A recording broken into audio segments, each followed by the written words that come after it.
ನಮಸ್ಕಾರ. ಮನಸಾರೆ ಕನ್ನಡ ಯೂಟ್ಯೂಬ್ ಚಾನಲ್ಗೆ ಸ್ವಾಗತ. ಯಾರೆಲ್ಲ ನಮ್ಮ ಚಾನಲ್ನ ಸಬ್ಸ್ಕ್ರೈಬ್ ಮಾಡಿಲ್ವೋ ಇವಾಗಲೇ ಸಬ್ಸ್ಕ್ರೈಬ್ ಮಾಡಿ. ಈ ದಿನ ನಾವಿರೋಂಥ ಜಾಗ ಪಟ್ಟದಕಲ್ಲು, ವಿಶ್ವಪ್ರಸಿದ್ಧ ಪಟ್ಟದಕಲ್ಲು ಜಾಗದಲ್ಲಿದ್ದೀವಿ. ಪಟ್ಟದಕಲ್ಲು ಮಲಪ್ರಭಾ ನದಿಯ ದಡದಲ್ಲಿರುವ 7 ಮತ್ತು 8ನೇ ಶತಮಾನದ ದೇವಾಲಯ. ಚಾಲುಕ್ಯರ ವಾಸ್ತುಶಿಲ್ಪದ ಶ್ರೀಮಂತಿಕೆಗೆ ಸಾಕ್ಷಿಯಾದಂಥ ಈ ದೇವಾಲಯ ಇಲ್ಲಿ ಸುಮಾರು 10 ಪ್ರಮುಖ ದೇವಾಲಯಗಳ ಸಮೂಹವನ್ನು ಹೊಂದಿರುವಂಥದ್ದು ಈ ಪಟ್ಟದಕಲ್ಲು. ರಾಜರ ಕಿರೀಟಧಾರಣೆ ಮಾಡುವ ಮತ್ತು ಸ್ಮರಿಸುವ ವಿದ್ಯುಕ್ತ ಕೇಂದ್ರವಾಗಿ ಇದನ್ನು ಬಳಸಿಕೊಳ್ಳಲಾಗ್ತಾ ಇತ್ತು.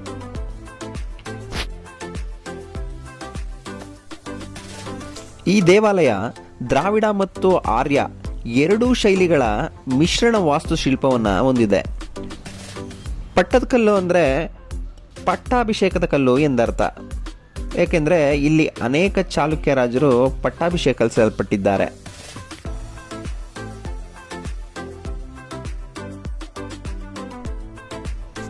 ಇಲ್ಲಿ ಸುತ್ತಲೂ ಇರುವ ಬೆಟ್ಟಗಳ ಮಣ್ಣು ಮತ್ತು ಮರಳುಗಳಲ್ಲಿ ದೇವಾಲಯಗಳನ್ನು ನಿರ್ಮಿಸಲಾಗಿದೆ.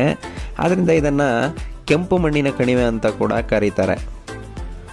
ಸುಮಾರು 5 ರಿಂದ 6 ಎಕರೆ ವಿಸ್ತೀರ್ಣದಲ್ಲಿ ಸುಮಾರು 10 ಪ್ರಮುಖ ದೇವಾಲಯಗಳಿದೆ. ಈ 10 ದೇವಾಲಯಗಳಲ್ಲಿ 9 ಹಿಂದೂ ದೇವಾಲಯ ಹಾಗೂ 1 ಜೈನ ದೇವಾಲಯ ಇದೆ. ಹಿಂದೂ ದೇವಾಲಯವು ಶಿವನಿಗೆ ನಿರ್ಮಿಸಲಾಗಿದೆ. ಉತ್ತರ ಭಾರತ ಮತ್ತು ದಕ್ಷಿಣ ಭಾರತದ ಎರಡೂ ಶೈಲಿಯ ವಾಸ್ತುಶಿಲ್ಪವನ್ನು ನಾವಿಲ್ಲಿ ಕಾಣಬಹುದು. ಇಲ್ಲಿ ವಿರೂಪಾಕ್ಷ ದೇವಾಲಯ, ಮಲ್ಲಿಕಾರ್ಜುನ ದೇವಾಲಯ, ಸಂಗಮೇಶ್ವರ, ಕಾಶಿ ವಿಶ್ವನಾಥ, ಪಾಪನಾಥ, ಜಂಬುಲಿಂಗೇಶ್ವರ, ಗಳಗನಾಥ, ಚಂದ್ರಶೇಖರ ಹೀಗೆ 9 ಹಿಂದೂ ದೇವಾಲಯಗಳನ್ನು ಹೊಂದಿದೆ. ಬೆಂಗಳೂರಿಂದ 514 ಕಿಲೋಮೀಟರ್ ದೂರ ಆಗುತ್ತೆ. ಹುಬ್ಬಳ್ಳಿಯಿಂದ ಕೇವಲ 180 ಕಿಲೋಮೀಟರು.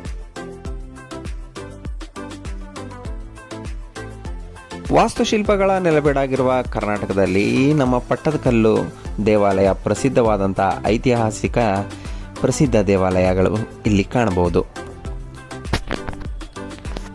ದ್ರಾವಿಡ ಮತ್ತು ಆರ್ಯ ಎರಡೂ ಶೈಲಿಗಳಿಂದ ಮಿಶ್ರಿತವಾಗಿರುವ ಏಕೈಕ ದೇವಸ್ಥಾನ ಅಂದರೆ ತಪ್ಪಾಗೋದಿಲ್ಲ. ಭಾರತದಲ್ಲೇ ಇದೊಂದು ವಿಶೇಷವಾದಂತಹ ದೇವಾಲಯ.